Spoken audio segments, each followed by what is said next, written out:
Hey everyone, so I just thought I'd bring you a talk through tutorial since I haven't done that in a really long time, and I wanted to do a holiday look featuring a palette that I know a lot of people, especially in the beauty community, have, which is this Lorac Pro palette. Without further ado, I will start the video. Okay, so the first thing I'm going to do to start off this tutorial is take some foundation and apply that to my face so that I don't look so discolored. Lately I've been using my L'Oreal True Match Lumi foundation in the shade N12 Neutral.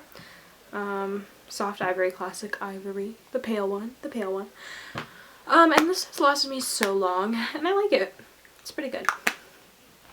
Could be a little more full coverage, but you can always build it up, so that's something. That's a plus.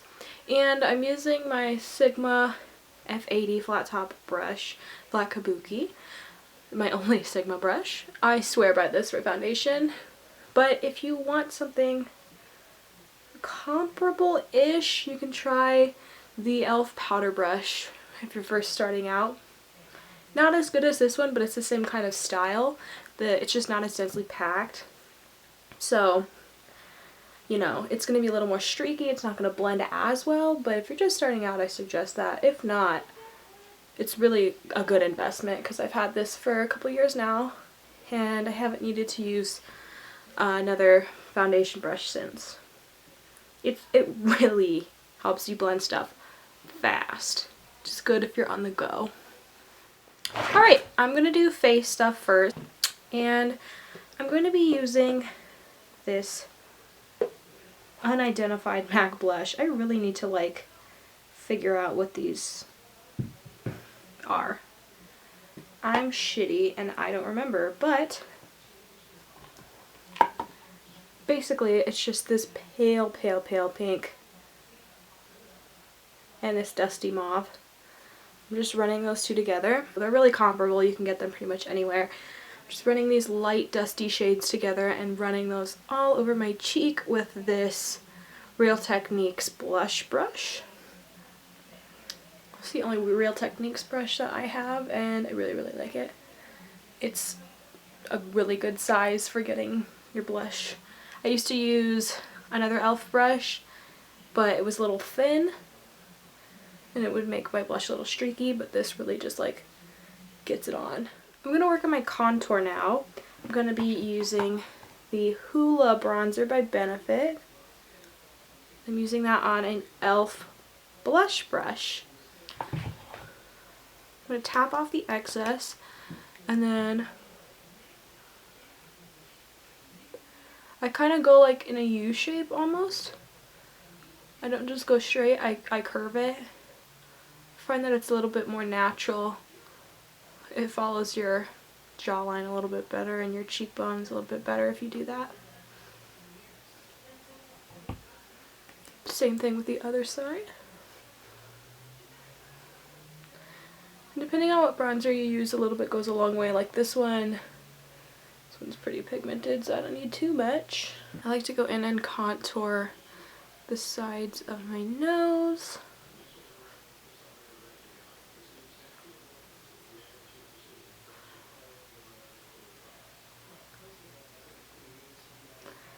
And then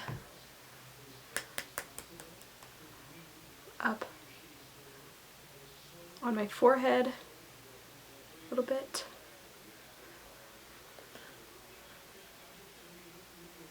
And now I'm going to work on my brows. I really just use eyeshadow to fill it in. I don't do anything super fancy, and I'm currently growing out my eyebrows. I've been over plucking them and I ruined the natural arch, and so now I just promised myself that I'd just let them go and let them grow back in on their own time.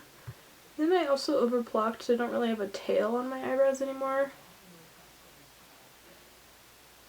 which is alarming. So I'm adding a fake tail. I'm hoping nobody will notice. Bam. Bam. Sorry for the busted eyebrows, y'all. Now I'm gonna go into the eyes. I always start off priming my eyes. So I'm just taking this free sample of an Urban Decay primer that I got, so I can use that up, but you know, whatever primer floats your boat. I think my favorite primer is still the Urban Decay Primer Potion, followed closely by the Lorac, is it Ready Set Go primer? But I don't know, the tackiness of Urban Decay just really works for me. So I might end up having to go get another tube at some point. I recommend getting a flat shader brush, and I'm going to be taking the shade from the Lorac Pro called Light Bronze. It's this shade. And I'm really just going to be patting that on the lid.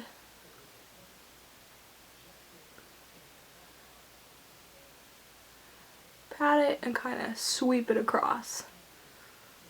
And really only focus on it on like the inner half. If you don't need to like reach it all the way out. So same thing with the other eye. Pat and drag.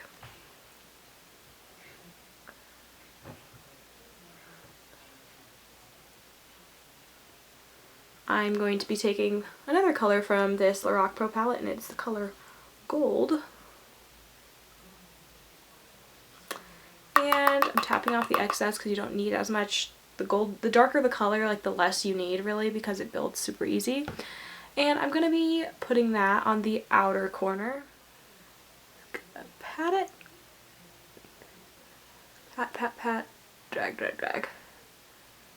And by dragging it inward, you're automatically like blending the two colors together, sort of, so that they're not super stark against each other. Okay, so as you can see, it's kind of like stark right there. So I'm going to really quick take this blending brush and just kind of go through, do windshield wiper motions on the crease. I'm going to be taking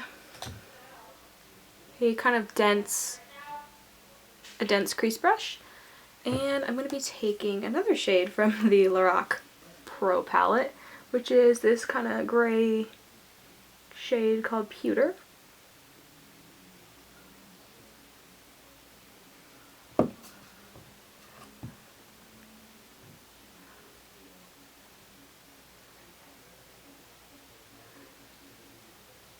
So now that that's done, I'm going to do some more blending work again, this time using a blending color. So I'm going to take the color Mauve, this shade right here, on a fluffy blending brush, and I'm going to run that through my crease, because having a matte color on your brush when you run it through really helps diffuse it for some reason better than if you just had a clean brush.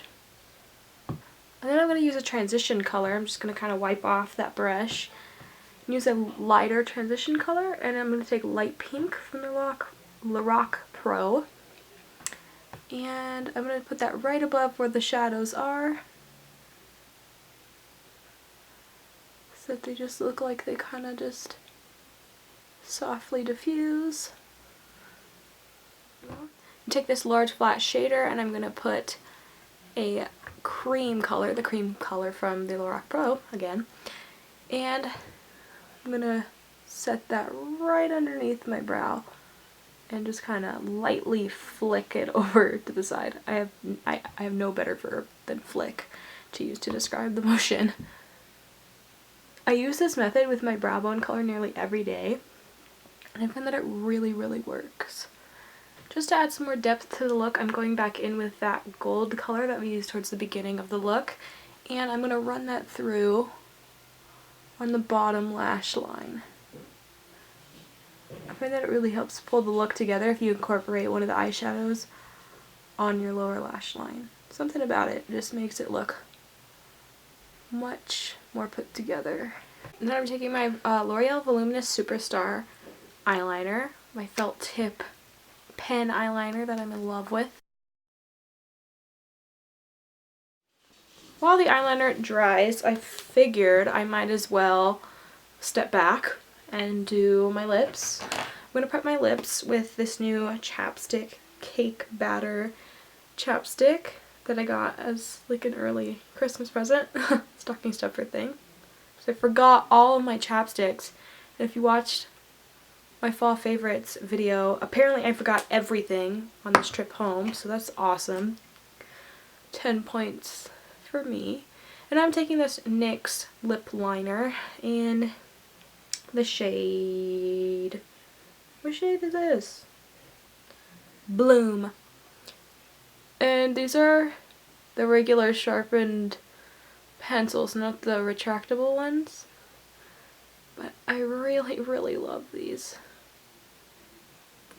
They have the best staying power, the best color variety, and they're cheap. They're like $2. So really I'm just filling in my entire lip with this liner. I'm going to kind of darken it up a little with this CoverGirl lipstick in the color Spellbound.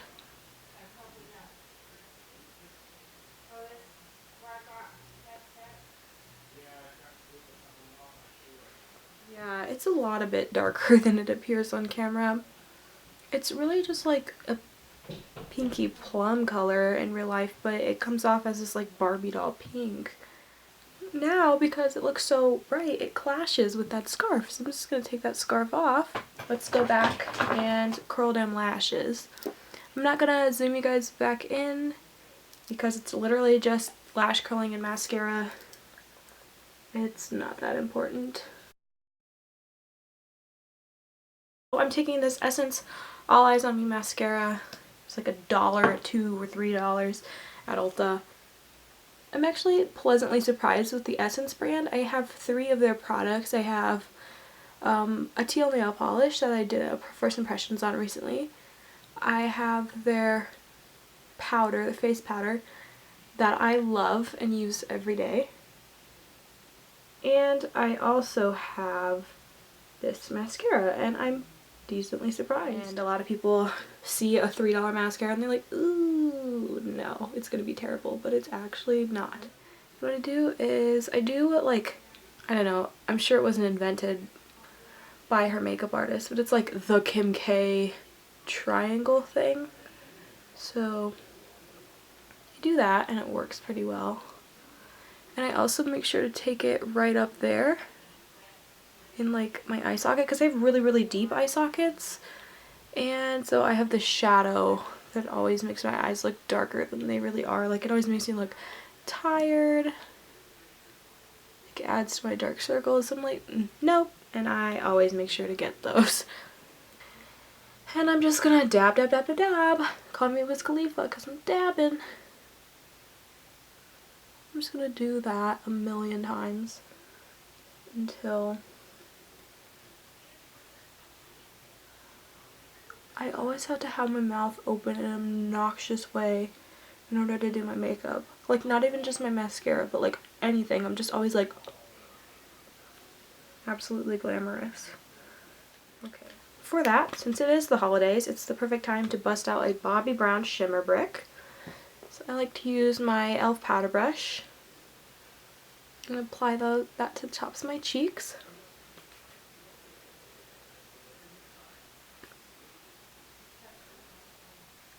And last but not least, just going to real quick dab on some of that Essence powder. What shade is this? Light beige, number 10, aka the white girl shade. And I really just pay special attention to my under eyes because I don't want like my concealer to crease up into fine lines underneath my eyes. So pay extra attention to that, and then I kind of just like swirl it across my cheeks. Swirl it, swirl it, swirl it. Swirl it, swirl it, swirl it, and then I'm good. I really, like, it does not, you don't need to pay super close attention to your powder. It's gonna work. That's all I need to know. It's gonna work. Thank you guys for watching, and I will see you guys next time.